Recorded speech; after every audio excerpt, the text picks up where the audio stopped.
और ये जो सुबह है, ये नवजीवन का वरदान है। रात जब हम सोते हैं तो वह एक अल्पकालीन मृत्यु है। प्रत्येक मनुष्य रोज रात को मरता है, क्योंकि जब हम सो जाते हैं उसके बाद हमें पूरे संसार की कोई खबर नहीं रहती, क्या हो रहा है क्या नहीं हो रहा। यहाँ तक कि अपनी सांसों की भी खबर नहीं रहती। तो सवाल है कि उन सांसों को कौन चला रहा है? कोई तो अस्तित्व है, कोई तो निजाम है जो इसे चला रहा है जी।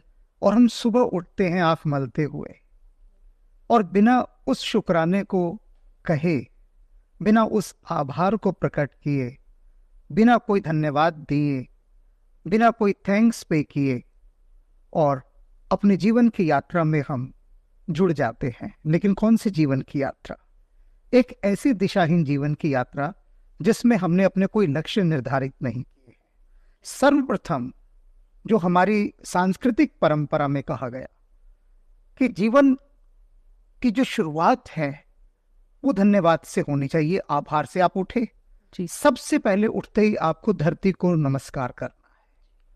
हम सीधे उठते ही पहले पैर जमीन पर रखते हैं जी, लेकिन सर्वप्रथम होना चाहिए कि हमारे हाथ धरती पर जाएं, मस्तक पर लगाएं और उसे कहें कि धरती माँ, तूने हमें धारण किया। धरती क्यों है? क्योंकि हमें धारण कर रही है।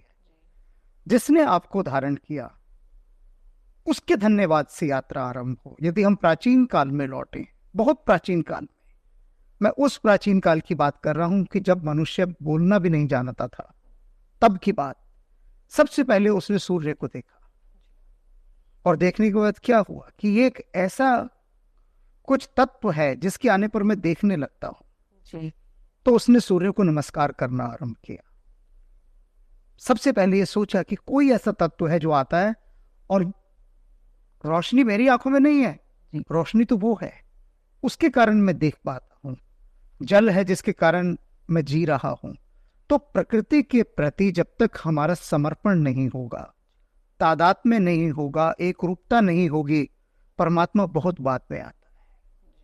हम परमात्मा का प्रश्न सबसे पहले उठा लेते हैं, लेकिन ये सबसे अंतिम है। तो अंतिम को हम पहले ले आते हैं। सर्वप्रथम क्या है? जीवन की जो यात्रा है हमारी, धन्यवाद से आरंभ हो। प्रत्येक प्रत्येक के लिए धन्यवाद। जो हमारे माता पिता हैं उनके लिए धन्यवाद, जिन्होंने हमें इस योग्य बनाया, हमारी पालना की, इत्यादि। जो भी लोग साथ जुड़े हैं उनके प्रति धन्यवाद। और मैं तो यहाँ तक कहूँगा, वे वस्तुएं जो आपके दैनिक जीवन में आपके उपयोग में आती हैं, जिनसे आपका जीवन चलता है। देखा होगा मैंने, या आप सभी ने, कि टैक्सी वाला जब आता है वो पहले स्टीयरिंग को हाथ लगा के नमस्कार करता है जी, कानों को हाथ लगाएगा। जो भी उनकी परंपराएं हैं, क्यों कर रहा है?